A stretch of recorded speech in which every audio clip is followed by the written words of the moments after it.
자, 여러분 안녕하세요. 저번 시간에 이어서 텍스트 근현대 예술가의 사회적 위치에 관한 자기이해. 자, 요 텍스트를 오늘 남은 부분을 맞이하겠습니다. 이제 우리가 요 텍스트에서 주 대상으로 하는 작품은 헤르만 헤세의 수레바퀴 아래에서, 그리고 데미안, 두 작품인데 수레바퀴 아래에서에 조금 더 중점을 둡니다.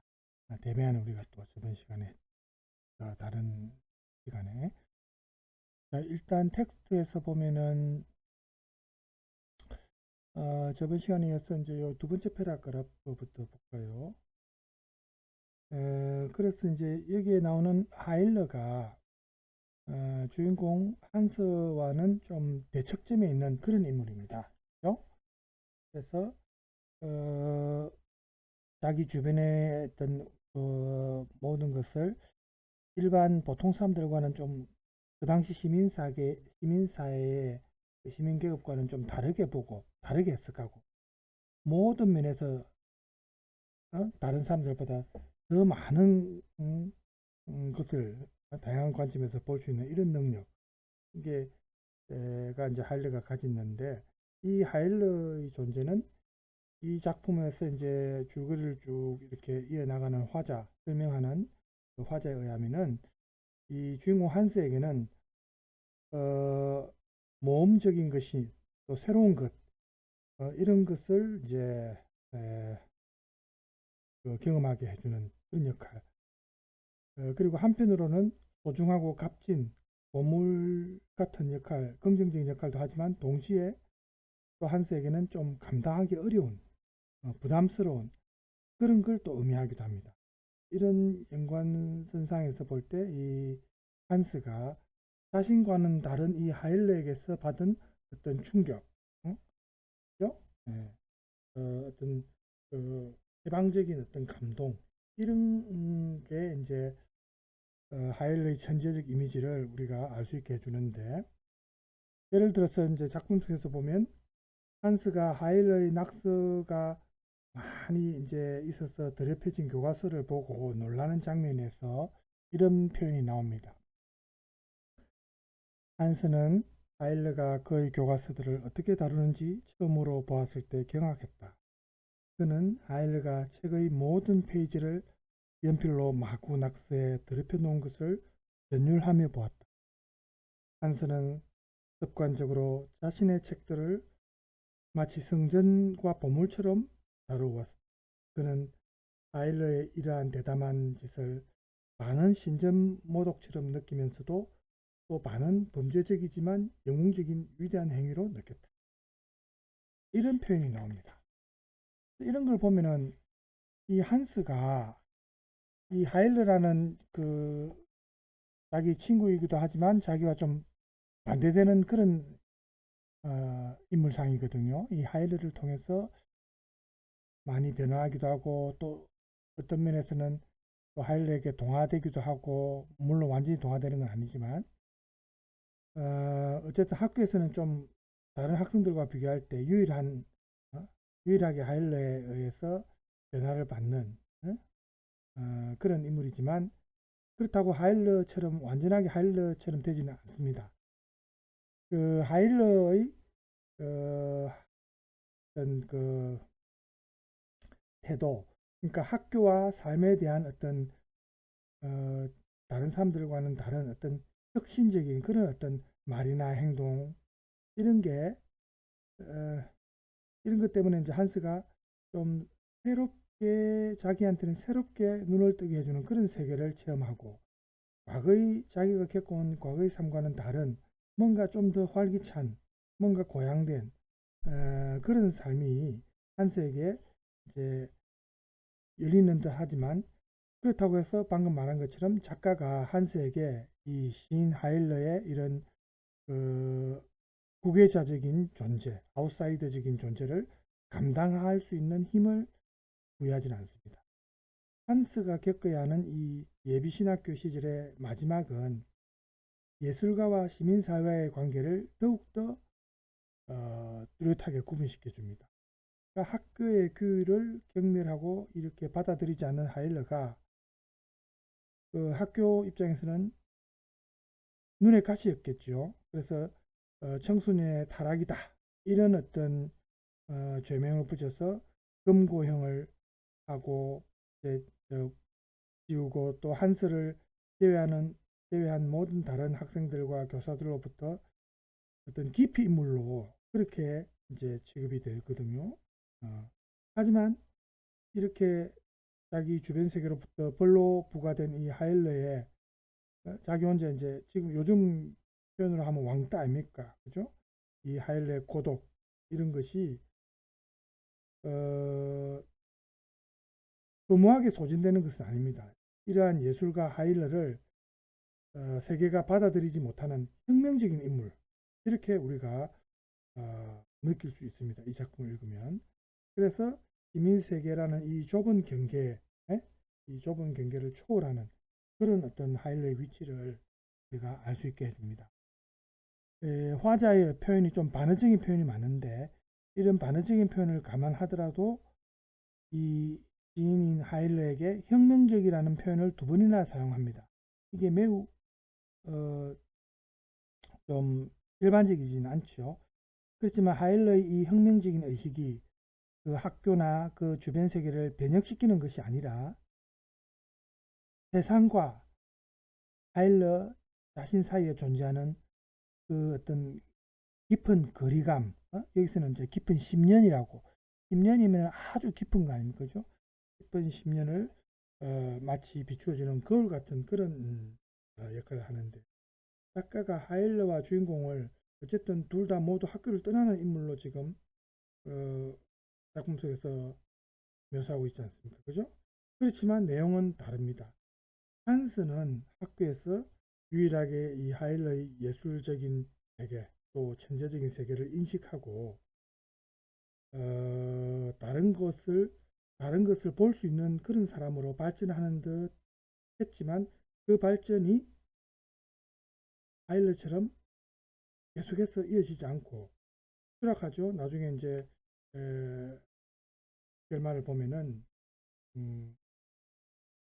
다르지 않습니까? 하일러는 이 작품 제목처럼 수레바퀴에서 이제 자기가 스스로 자기의 의지로 내려와서 자기의 길을 가게 되고 한스는 수레바퀴에 깔려버리는 그런 어떤 비유를 우리가 할 수가 있는데 이 하일러가 학교를 떠나는 것은 이 작품에서 보면 탈출한 독수리다 이렇게 비유가 나옵니다. 우리에 갇혀있던 독수리가 자유로운 곳으로 자기가 탈출하는 거죠. 그러니까 비상하는 거죠. 자율성을 얻게 되고 비상하는 겁니다. 그렇지만 한스의 귀향, 학교를 떠나서 귀향하는 것은 파멸의 시작을 의미하거든요. 나중에 연못에 빠져 죽지 않습니까? 그죠? 그래서 이 한스와 아일러는 둘 다 모두 시민사회 안에서 존재하지 못하는 또 존재하지 않는 아웃사이더입니다만은 그 추락의 시작을 의미하는 한스의 귀향은 아일러의 비상과는 좀 대비가 되죠. 그죠? 그러니까 한스라는 이 시민과 아일러라는 지인 혹은 예술가 사이의 차이를 우리가 한 번 더 느끼게 해줍니다. 그 데미안 작품에서도 싱클레어와 데미안의 관계가 이 수레바퀴 아래에서 나오는 한스와 하일러의 관계가 조금 변화된 그런 관계로 볼 수가 있거든요. 그래서 이 두 인물의 관계는 이 소설 데미안에서 좀 더 확장되었다 이렇게 우리가 또 생각할 수도 있습니다. 싱클레어와 데미안에게 물론 예술가라는 분명한 칭호가 부여되지는 않지만 우리가 이 헬만 헤세가 이들의 예술가적인 정체성을 암시하고 있다는 것을 알 수는 있거든요. 자, 그러면 여기서 이제 위와 아래의 구분 혹은 통찰 능력과 소명의식 또 약간은 또 다른 시각에서 보는 내용인데 뭐 큰 차이는 없습니다만 자, 이 내용을 보기 전에 제가 또 수레바퀴 아래서와 관련해서 동영상을 또 하나 조금 준비한 게 있는데 그 내용도 조금 봅시다. 이게 25분짜리라서 다 보기에는 조금 시간이 부담스러운데 조금만 들어볼까요? 이 책은 자녀를 키우는 부모나 교사들이 필독서고요. 대상을 가리지 않고 관계 속에서 살아가야 될 모든 사람들이 꼭 읽어야 되는 책입니다. 주인공 한스는 모든 사람의 경우가 될 수 있으니까요. 이 책은 헤르만 헤세의 작품 중에서 재미로 치면 가장 으뜸입니다. 소설적이고 드라마틱하고요. 다른 책에 비해 내용적으로 흡입력이 상당합니다. 그의 작품에 나오는 주인공들, 나르치스, 데미안, 시다르타가 나중에 죽음을 맞이하든 어떻든 모두 성공적인 완성의 단계에 이르는데 이 책의 주인공은 그렇지 않아요. 그래서 책을 덮고 나면 한동안 둔중한 아픔이 가시지 않습니다.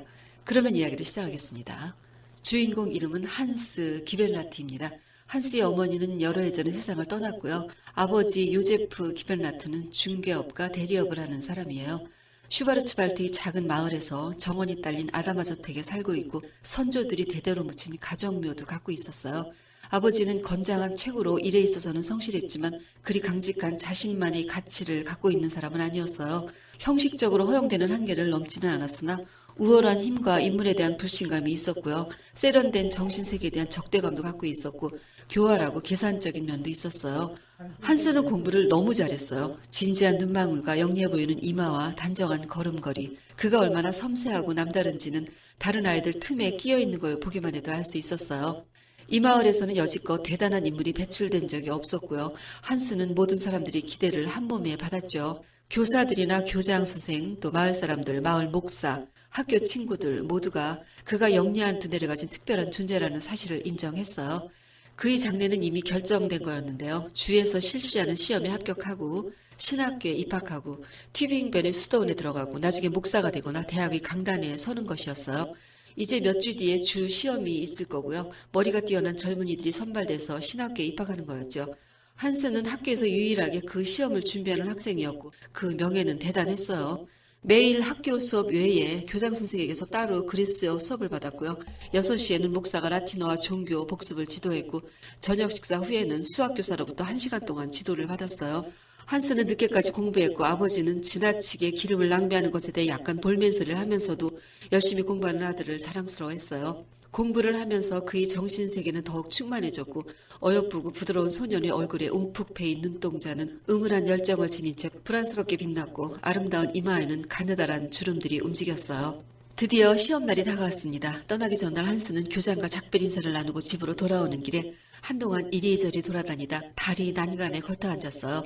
강물은 잔잔하게 흘렀고 한스는 이곳에서의 시간들을 회상해 보았죠. 수영을 하고 제일 좋아하는 낚시도 했었는데 이젠 낚시하는 방법조차 잊은 듯했어요.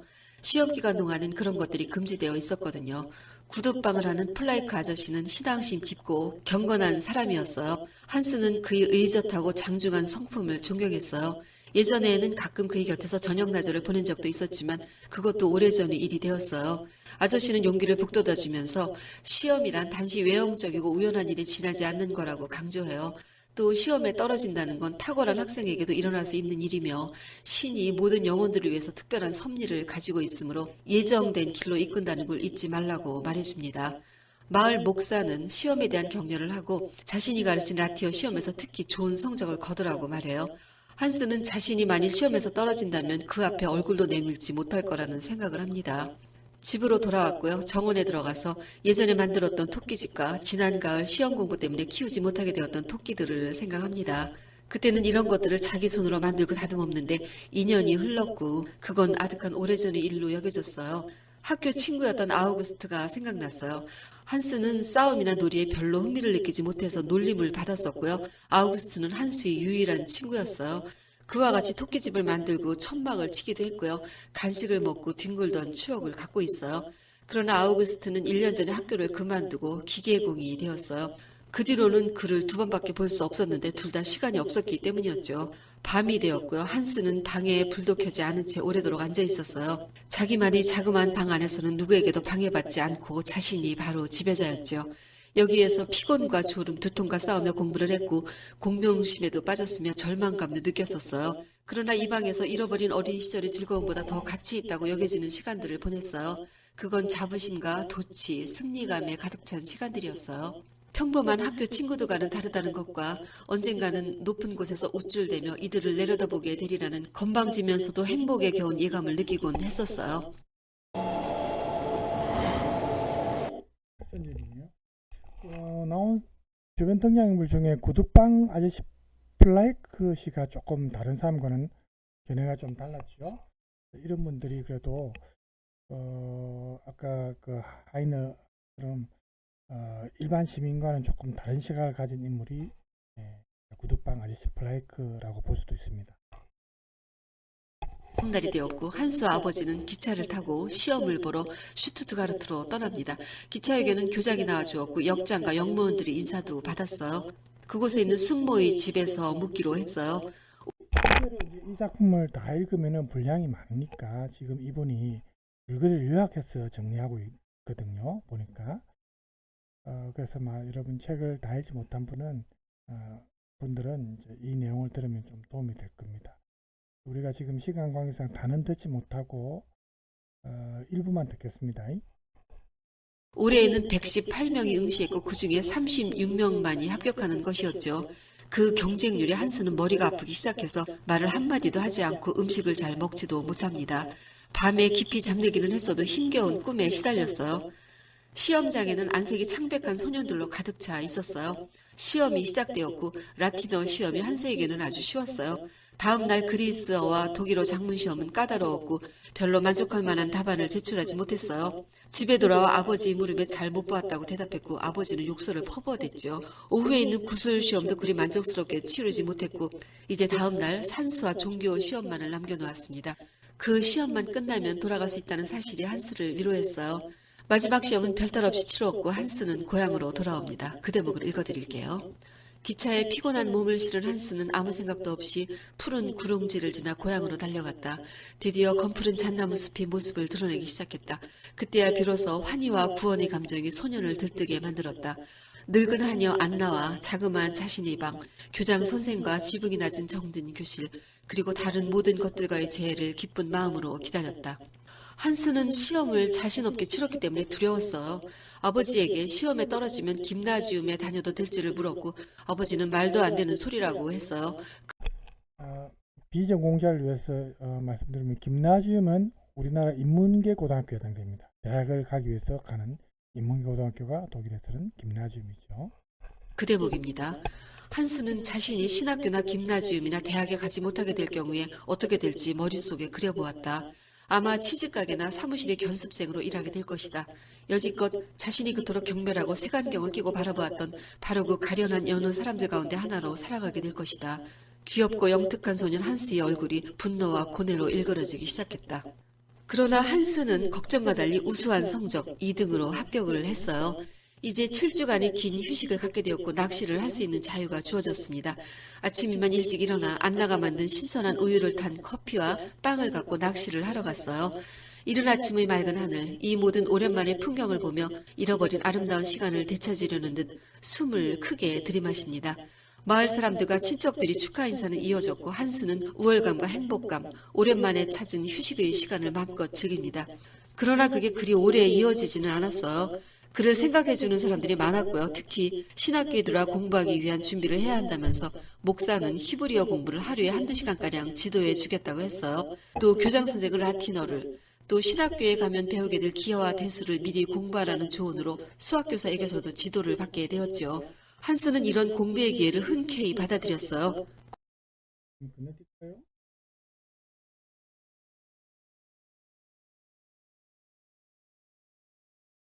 사명은 정부가 승인한 기본 원칙에 따라 인간을 사회의 유용한 일원으로 만드는 것이며 잠재된 개성을 일깨우는 것이다.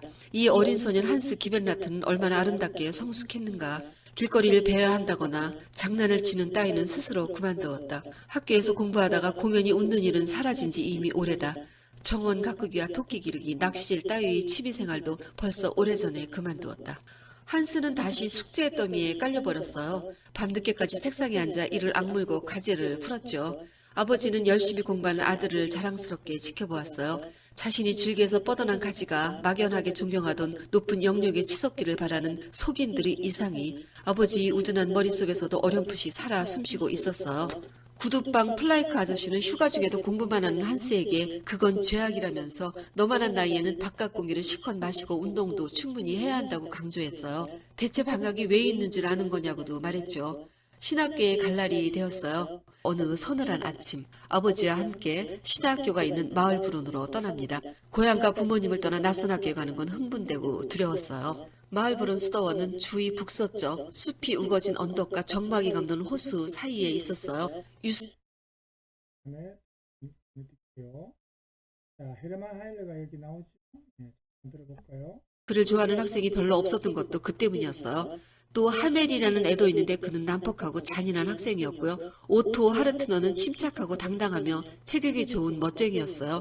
이렇게 헬라스 방에는 개성 강한 학생들이 섞여 있었고 한스는 그걸 조용히 보았을 뿐 선량하고 온순한 학생의 자세로 자신에게 주어진 것을 했어요.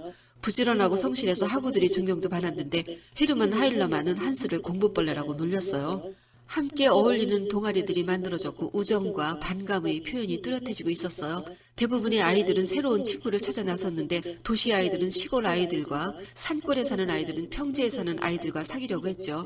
그건 다양한 만남을 통해 자신의 부족함을 메꾸려는 은밀한 욕구이며 미지의 세계를 더듬는 것이었어요. 젊은이들은 어린 시절이 잠에서 깨어나 처음으로 자신만의 개성을 키워나갔고 이런 관계의 설정에서 깊은 우정과 노골적인 적대감은 항상 얽혔어요. 한스는 이런 일에 관심이 없었어요. 사교적인 성격도 아니었고 어머니 없이 엄격한 소년 시절을 보내야 했던 탓에 사랑할 수 있는 기질을 잃었던 때문이었죠. 또 겉으로 드러나는 열정에 대한 두려움을 갖고 있었고요. 기존의 습관에서 벗어나는 것도 어려웠어요. 그는 수줍은 소녀처럼 가만히 앉아 자신보다 힘세고 용감하며 행복을 안겨줄 누군가가 자기를 데려가기를 기다리고 있는 편이었어요. 이런 한스에게 헤르만 하일러가 다가옵니다. 그는 정서가 풍부했고 괴짜였으며 시를 쓰는 공상가였어요. 공부를 하지 않아도 매우 박식했고 어떤 질문에도 훌륭하게 대답할 줄을 알았어요. 그러면서도 이러한 지식을 경멸했는데 호머를 읽을 때 구역질난다는 표현을 쓰거나 수도원의 건축물을 마법의 성이라고 말하는 등 거침이 없었어요. 신입생들을 고작 목사가 되려는 36명의 불쌍한 소년들이라고 싸잡아 말했고 나라에 돈이 많이 남아돌아 이런 교육을 받게 하는 거라고도 말했죠. 하일러는 자신만의 언어와 사고를 갖고 있었어요. 남들보다 더 열정적이고 자유로운 생활을 누렸지만 남다른 고민에 괴로워했고 자기를 에워싼 주위 환경을 경멸했으며 구속받는 걸 싫어했어요. 게다가 그는 우울했고요. 자신이 우울을 보물처럼 여겼습니다. 한스는 하일러와 같은 부류는 아니었지만 점차 그와 가까워지고 우정을 쌓아갑니다. 친구들은 가장 어울리지 않는 친구 관계를 바로 한스와 하일리로 꼽았어요. 방탕한 소년과 성실한 소년, 시인과 노력가의 만남이라고도 말했죠. 한스에게 하일러와의 우정은 감당하기 어려운 무거운 짐이기도 했어요. 그는 저녁 시간이면 언제나 공부에 전념해왔는데 하일러는 함께 어울리기를 요구했죠. 결국 남들에게 뒤떨어지지 않기 위해서 정해진 자습 시간에는 곱절이나 열심히 공부를 해야 했어요. 물론 이런 걸 하일러는 비웃었죠. 그건 하고 싶어서 하는 게 아니라 선생님과 부모님이 두려워서라고 말했어요. 하일러는 진심으로 한스에게 애정을 갖고 있었어요. 그에게는 자신의 속마음을 털어놓을 진정한 친구가 필요했거든요. 한스는 하일러가 애처로운 탄식을 내뱉으며 슬픔의 구름에 휩싸이는 말을 할 때 감명을 받았고 자신도 모르는 사이에 전염되어 가고 있었어요. 하일러는 자신이 우울한 심정과 우수에 빠진 상태에서의 격한 감정을 한스에게 퍼부었고 한스는 이걸 다 듣고 받아들였으며 그로 인해 고뇌에 억눌리고 시달렸어요. 그리고 아무리 공부를 해도 점점 더 어려워져 갔습니다. 결국 다시 두통이 재발했어요. 하일러 같은 기인과의 우정은 한스를 지치게 만들고 때묻지 않은 자아의 순수한 존재를 병들게 하고 있었죠. 그러면서도 자신이 친구에게 없어서는 안 될 존재라는 자각이 으쓱하게도 여겨졌습니다. 새로 열린 세계의 매혹적인 힘을 저항 없이 받아들이고 친구를 향한 숭배는 우정이라는 관계에 얽혀서 그의 내부에 견고히 자리 잡았어요. 크리스마스 방학으로 집에 갔을 때 사람들이 선물 꾸러미가 집에 쌓여 있었고요. 아버지는 만족스러워했어요. 사람들은 한스의 몸이 너무 야유었고 얼굴이 창백하다고 걱정했지만 목사는 자기도 젊었을 때 그랬었다며 위로했어요. 한스는 새 옷을 입고 녹색의 신학교 모자를 쓰고 돌아다녔어요. 그는 예전 함께 학교를 다녔던 친구들이 부러워하는 아주 높은 세계에 우뚝 올라선 것이었어요. 하일러는 학교에서 기행을 일삼았고요. 선생들은 그를 불만에 가득 찬 혁명적인 인물로 낙인 찍었어요. 그는 최근에 벌칙으로 금고형이라는 걸 받았는데 그건 그들 우정의 시험 때와도 같았죠. 이들은 갈등을 겪으며 서로의 우정을 확인했고 조금씩 더 성장해 갔습니다. 한스는 한층 부드럽고 온화하고 열정적으로 바뀌었고 하일러는 더욱 강인하고 남성다운 기질을 띠었죠. 또 공통적으로 학우들에 대한 반항심을 양념처럼 갖고 있었고요. 학우들은 하일러를 꺼리고 한스를 이해하지 못했죠. 하일러와의 우정이 깊어질수록 학교는 한스에게 점점 더 낯설어져 갔고 성적도 떨어져 갔습니다. 교장은 우수한 학생으로 기대를 모았던 한스에게 하일러와의 교제를 끊으라고 계속 말했어요. 그때마다 한스는 친구를 저버리는 비겁한 행동을 하지 않겠다고 단호하게 대답합니다. 하일러는 우울증이 심해져 갔고요. 결국 학교를 무단으로 나갔다가 며칠 후에 돌아오는 일을 저질렀어요. 그는 뉘우치지 않았고 불손하게 굴었으며 교사들이 붙들고자 하는 노력을 팽개쳤고 결국엔 퇴학 처분을 받았습니다. 그는 떠나며 아무런 미련이 없어 보였고요. 단지 한스와의 이별을 아쉬워했어요. 이 일은 학생들을 동요시켰고 전설처럼 남게 되었습니다. 한스는 하일러의 일탈을 알고 있었으나 내버려 두었다는 오명을 덮어쓰고 경멸에 찬 동정심을 받았습니다. 하일러가 떠난 학교에서 한스는 학생들이 무리에 섞이지 못하고 혼자만의 존재로 남았습니다. 그는 두통에 시달렸고 내내 몽롱한 상태일 때가 많았어요. 공부를 하려고 했으나 집중하지 못했고 몇 시간이나 멍하니 있을 때도 있었어요. 선생들은 한스를 포기했고 그를 어떻게든 되돌려보려고 애쓰는 교사조차도 야윈 소년의 얼굴에서 꺼져가는 한 영혼이 수렁에 빠져 헤어나지 못하고 불안과 절망에 쌓인 채 부유하는 모습을 찾아내지는 못했죠. 어느 날 한스는 수업 시간에 바닥에 떨어진 필기 도구를 주우려고 몸을 굽혔다가 일어나지 못했어요. 의사는 한스가 신경쇠약에서 비롯된 무도병에 걸렸다고 진단 내렸고 요양을 위해서 휴가가 필요하다고 말했어요. 결국 한스는 학교를 잠시 떠나기로 합니다. 교장은 다시는 그가 돌아오지 않을 것임을 경험상 알고 있었어요. 그리고 한스도 자신이 이제 학교로 돌아가지 못할 것임을 느끼고 시린님, 이유가 뭘까요? 원인은 치아 표면의 미세 손상. 유튜브니까 또 광고를 먹고 사야 되니까 자기가 다시 못 돌아가는 것을 스스로 느끼는 거죠. 주변 사람들도 그걸 알고 있습니다. 영상 이제 입니다. 집에 돌아온 한스는 마을 부른 신학교에 들어가기 위해 공부에 매진했던 추억들을 떠올리며 대체 무엇 때문에 그 모든 일을 했던가 생각합니다. 아버지의 바람을 저버렸다는 죄책감 때문에 우울했으나 지금은 그저 쉬고 싶은 생각뿐이었어요. 이 모든 번민과 고통으로부터 벗어나 혼자 있고 싶었죠. 아버지는 교장과 의사의 편지를 통해서 한스의 신경병을 알고 있었으므로 아들에게 자상하려고 무진 애를 썼지만 그런 노력은 원래의 그답지 않아서 한스를 더 움츠러들게 했어요. 그는 자신의 처지에 대한 불안감으로 괴로웠습니다. 맑은 날에 밖으로 나가 몇 시간이고 숲속에 누워있으면 소년 시절에 행복했던 순간들이 상처 입은 영혼에 희미한 여운을 남기며 스쳐갔어요.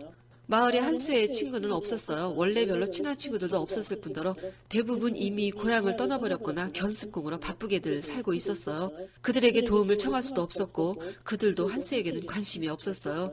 교장 선생은 한두 번 말을 건네주었고 목사도 마찬가지였어요. 공부를 그만둔 한스에게 목사가 줄 것은 없었죠. 한스는 버림받은 듯이 온전히 혼자였어요. 독서를 하려고 책을 펼치면 머리와 눈이 아파왔고 수더운 시절이 두려운 악령이 되살아났죠. 고통과 고독에 내맡겨진 병든 소년 한스에게 슬며시 다가온 것은 죽음에 대한 생각이었어요. 그는 조용히 외딴 장소를 찾아 헤매다가 편히 죽음을 맞이할 수 있는 곳을 발견하고는 그곳을 죽음이 보금자리로 정해놓았어요. 그리고 시간이 있을 때마다 거기에 찾아갑니다.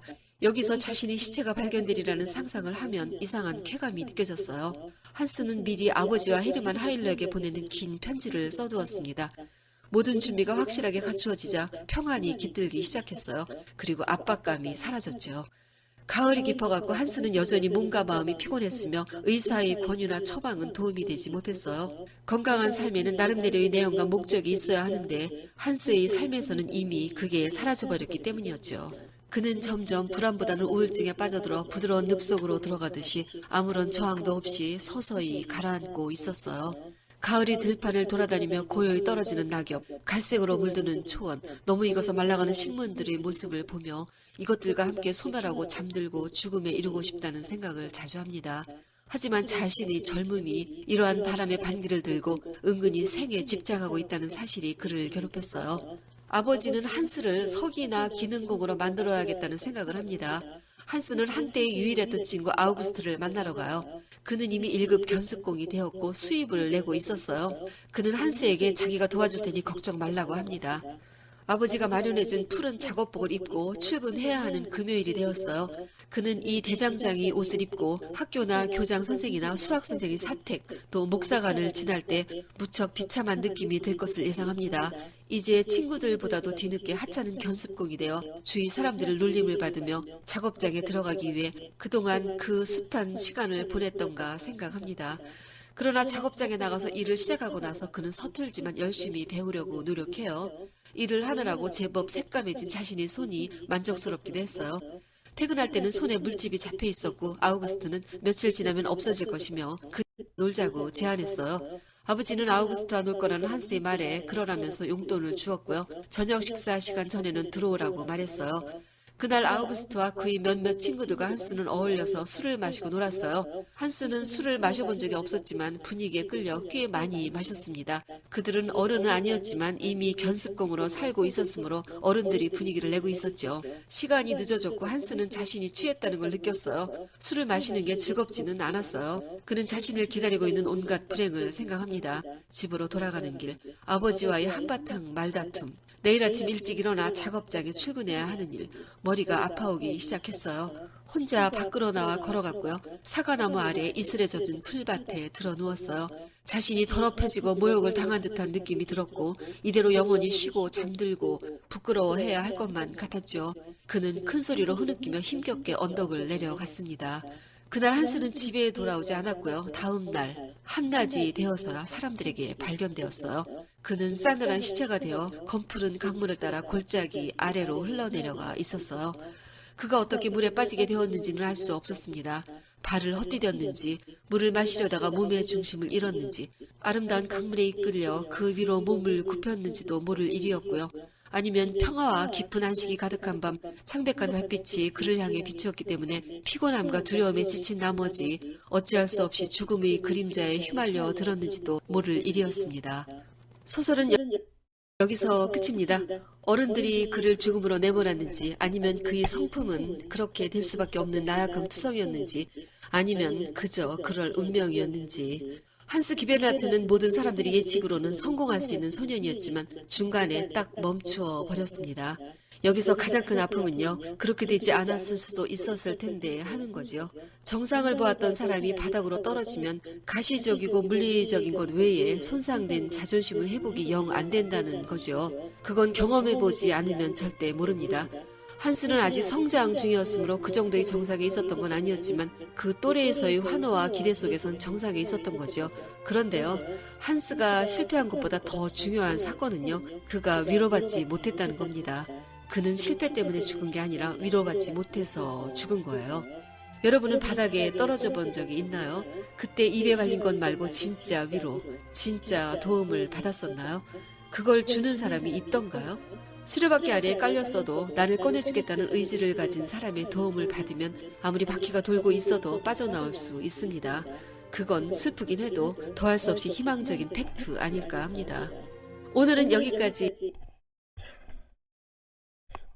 제가 중간에 건너뛰려고 했는데 이분이 또 알아서 또 즐거이 삭제를 하면서 했기 때문에 많이 건너뛰진 않았습니다.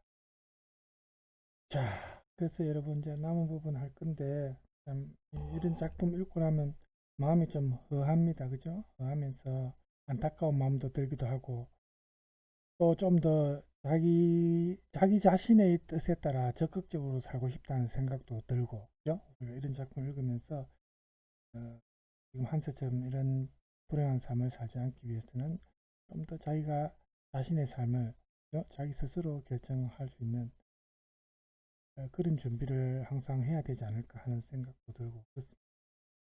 저는 이미 나이가 많이 들었지만 여러분 입장에서는 아직 충분히 이런 생각을 하고 있는 게 도움이 된다고 저는 생각이 듭니다.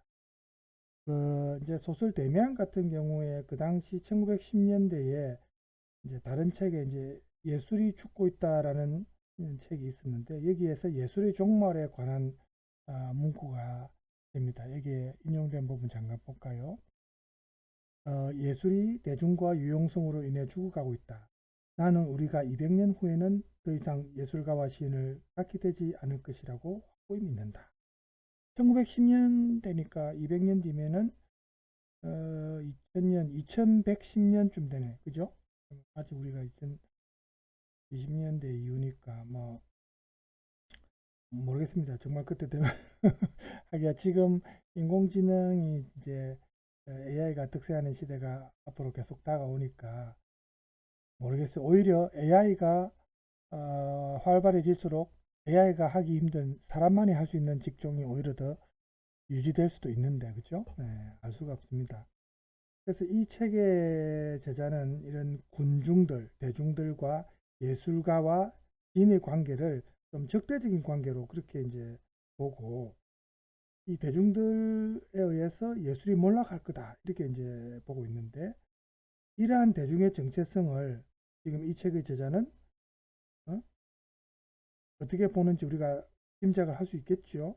그래서 이 수레바퀴 아레스라는 작품에서 시인이라고 할 수 있는 학생 헤르만 하일러와 그 다음에 학교라는 그 어떤 상징적으로 그죠? 학교로 대변되는 그 시민사회 사이에서 존재하는 어떤 적대적인 관계를 우리가 쭉 이렇게 봤는데, 좀 흥미로운 거는 이 헤르만 헤세가 비판적으로 서술하는 이 시민사회 이데올로기 자체라기보다는 이런 비판을 통해서 생겨나는 그 시민사회나 그 대중의 어떤 이미지, 그런 모습과 그 반대편에 있는 것으로 볼 수 있는 예술가들입니다. 이제 소설 대면에서 보면 예술가의 상, 그리고 예술가의 위치가 시민사회나 대중의 반대편에 이제 있는 것으로 그려지고 있고, 또 이 시민사회나 대중의 위에 있는 것으로 그렇게 묘사되고 있습니다. 그리고 우리가 중점적으로 봤던 이 수레바퀴 아레스라는 작품에서 하일러이죠. 하일러에게도 이 작품 끝에 가면은 독수리라는 비유가 나오거든요. 탈주하는 독수리, 그죠? 그래서 어떤 해방, 자유로운 어떤 해방의 의미가 좀 크다고 우리가 볼 수 있는데, 그렇지만 이 데미안에서 예술가에게 부여되는 위라는 그 위치가 이제 그 데미안의 그 작품에서 우리가 예술가로 간주하는 인물 데미안의 어떤 성격, 캐릭터는 이 소설의 시작에서부터 끝에 이르기까지 보면은 변하지 않는 주인공, 싱클레어죠. 주인공이 지향하는 이상적인 존재가 바로 데미안이거든요.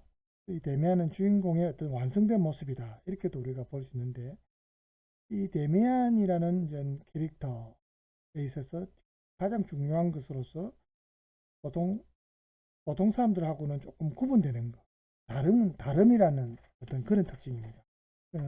여기서 수레바퀴 아래에서는 이제 예술가적인 기질, 그런 특징이 이제 일반인과는 좀 다른데, 데미안 작품에서는 역시 싱클레어가 다니는 학교에 전학을 온 학생 이 데미안의 모습이 싱클레어를 좀 매혹하는 그런 아웃사이더의 모습으로 그렇게 묘사가 되고 있습니다. 그래서 수레바퀴 아래서의 하일러하고 비슷한 역할을 지금 데미안이 하고 있죠. 그래서 이 작품에서 이제 글을 서술하는 화자는 보면 사람들의 이목을 집중시키면서 어딘지 모르게 또 사람들을 약간 불편하게 느끼도록 하는 그런 특징도 있고, 보통 사람보다는 조금 나이가 더 들어 보이고 그런 어떤 데미안의 어떤 모습, 좀 범상치 않은 모습, 이런 것을 보여주기 위해서 많은 그 문구들을 지금 표현을 하는데, 한번 볼까요? 인용한 부분을 잠깐 보면 내가 지금 와서 그가 당시 어떻게 보였었는지를 잘 생각해 보면 나는 말할 수 있겠다. 그는 모든 면에서 모든 학생들과 달랐으며 전적으로 특별하고 개인적 특징이 또렷했었다고. 싱클레어가 쭉 돌아보고 과거를 회상하면서 데미안의 이미지를 생각해 보니까 이런 생각이 드는 거죠. 마치 여기 표현대로 공개 일학, 눈에 띄는 거죠. 아까 하일러처럼, 그죠? 그래서 데미안이 이렇게 어떤 보통 사람들과는 좀 다른 다름이라는 것은 외적인 면에서도 물론 조금 그렇지만 사고방식이나 의식하는 내용, 이 정신세계를 주로 말하는 거죠. 이 소설 초반부에서 데미안이 등장한 이후에 얼마 안 돼서 주인공의 의식을 좀 충격을 주는 사건이 있죠. 여러분 저번에 데미안 작품 우리가 다룰 때 나왔지만 이 데미안이 싱클레어에게 이 카인의 이마 위에 있는 표식에 대해서 완전히 다른 시각을 어떻게 보면 혁명적인 해석을 하죠. 보통의 일반적인 서구 시민들에게는 어떻게 보면 불문율이라고도 할 수 있는데 이 성경의 내용을 데미안은 완전히 다르게 해석합니다. 데미안이 이 구약 성서의 카인과 아벨 이야기에서 네? 좀 우매한 대중들이 진화를 어떻게 날조했는가 이렇게 이제 자기는 비판을 하면서 기존의 해석을 완전히 뒤집어서 오히려 살인자 카인을 용기 있고 개성 있는 그런 인물로 해석을 하지요. 그리고 이런 게 이제 주인공의 잠자던 의식을 깨우는 어떻게 보면 조금 충격적인 그런 주인공에게는 이 성장 소설이라고 볼 때 성장 과정에 어떤 한 요인이 되죠. 그래서 주인공이 하는 말을 여기서 보면 이런 충격을 받았다는 게 이런 문장에서 드러납니다. 돌 하나가 우물 속으로 떨어졌는데 그 우물은 나의 어린 영혼이었다. 그리고 아주 긴 시간 동안 이 카인, 저죽임, 표시의 사건은 바로 인식과 해의, 비판에 이르는 나의 시도들의 출발 지점이었다. 이게 이제 자기한테 성장 과정에서 어떤 시작을 알리는 그런 사건이었다.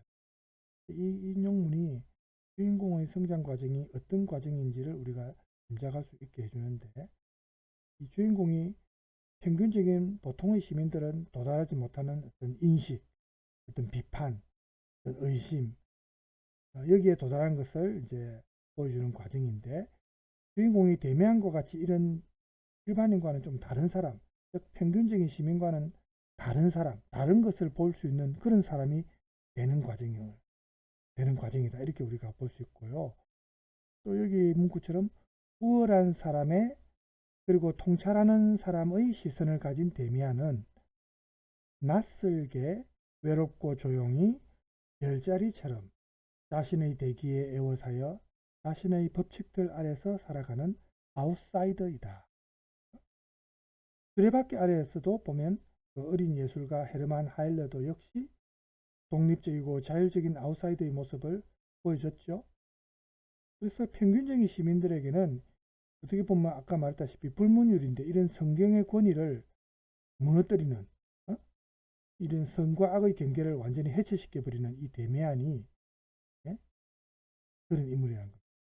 그래서 데미안의 이런 다른 우리 모두와는 표현할 수 없을 정도로 그렇게 다른 아웃사이더적인 존재가 어떻게 보면 회의와 비판에서 멈추는 것이 아니라는 겁니다. 한스 기벤가트를 학교에 남겨두고 홀로 날아가 버리는 독수리, 이 독수리에 비유된 사람이 이제 헤르만 하일러죠. 이 헤르만 하일러와는 다르게 주인공 싱클레어의 성장을 끝까지 지켜보는 인물이 데미안이죠. 그렇죠?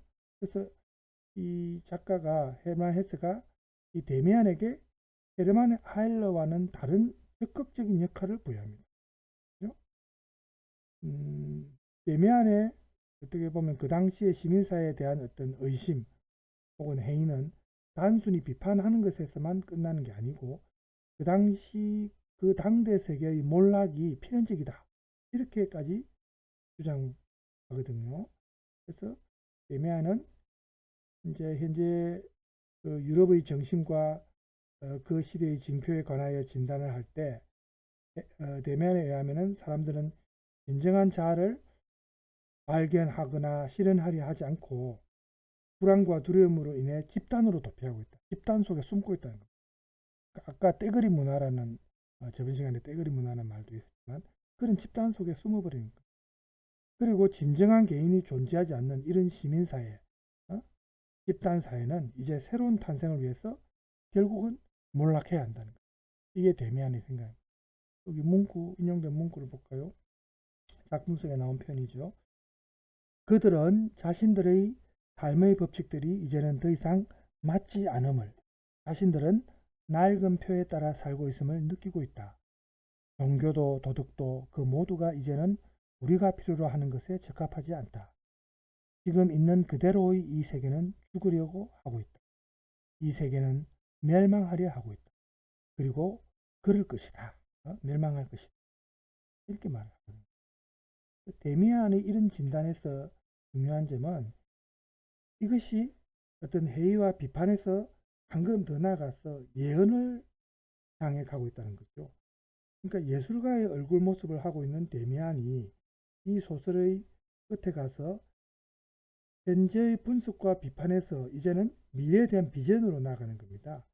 물론 이 예언자의 역할을 하는 시인이자 예술가에 대한 생각이 오직 이 작가 헤세만의 전유물은 아닙니다. 뭐 괴테의 빌헬 마이스터 이런 작품에서도 보면 셰익스피어에게서도 이런 예언자의 모습이 나타나지 않습니까? 그죠? 그러니까 예언을 하는 이 데미안은 그 근현대 시대의 예술가에 대한 어떤 모습을 보여주는 것이 아닌가 이렇게 우리가 생각할 수 있고요. 부패한 시민사회의 어떤 몰락이 결국은 필연적이다. 이렇게 데미안이 예언을 할 때 이제 이러한 점을 통해서 성장한 싱클레어가 우리들의 어떤 미래, 운명에 관해서 물을 때 데미안이 하는 답변을 보면 알 수가 있습니다. 데미안이 이런 말을 합니다. 우리들은 어떻게 되느냐고? 어쩌면 우리도 함께 멸망하겠지. 사람들은 우리 같은 사람들을 쳐 죽일 수도 있을 거야. 예술가나 조금 남과 다른 사람들을 말하죠. 그렇다고 해서 우리가 다 없어져 버리는 일만 없기를 바랄 뿐이지. 우리에게서 남게 되는 것, 혹은 우리들 중에서 살아남는 자들 주위에 미래의 의지가 직결되겠다. 이런 말을 합니다. 그러니까 시민사회의 몰락과 예술가의 운명에 대해서 데미안이 이제 이런 생각을 가지고 있는데, 이런 데미안의 생각에는 어떻게 보면 진리를 보는 예언자의 어떤 순교의식이다. 혹은 인류의 운명에 대한 소명의식이다. 이런 게 느껴집니다.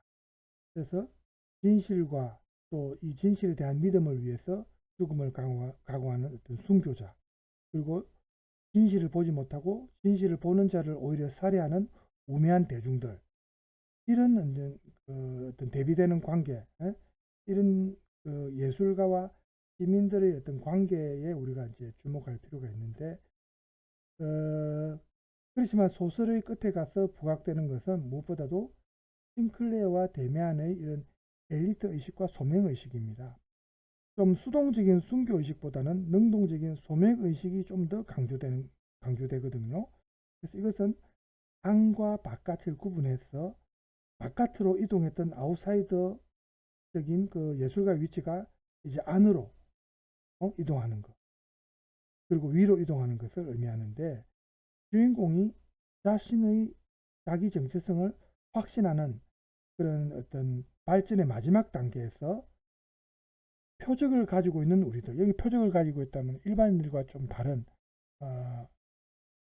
예술가적 기질을 가진 천재적인 이런 사람들이죠. 표적을 가지고 있는 우리들과 시민들 사이의 경계는 더욱 분명해진다. 이 경계가 분명해지는 만큼 우리들의 위치 또한 더욱 분명해진다. 자, 방금 이 생각이 이제 드러난 인용문을 보면은 그렇습니다. 그리고 그렇다고 우리가 세상으로부터 차단되어 사는 것은 결코 아니었다. 우리들은 생각과 대화 안에서 자주 그 세계의 한가운데서 살았다. 다만 다른 땅에서 살 뿐이었다. 우리는 대다수의 사람들과 경계선에 의하여 분리되어 있는 것이 아니라 단지 다른 종류의 시각을 통해서 분리되어 있던 것이다. 우리의 과제는 세계 안에서 하나의 섬을 의미하는 것, 어쩌면 하나의 모범을, 어쨌거나 삶의 다른 가능성을 알리는 것이었다. 이게 이제 예술가와 일반 시민과의 어떤 경계를 드러내는 문구인데요.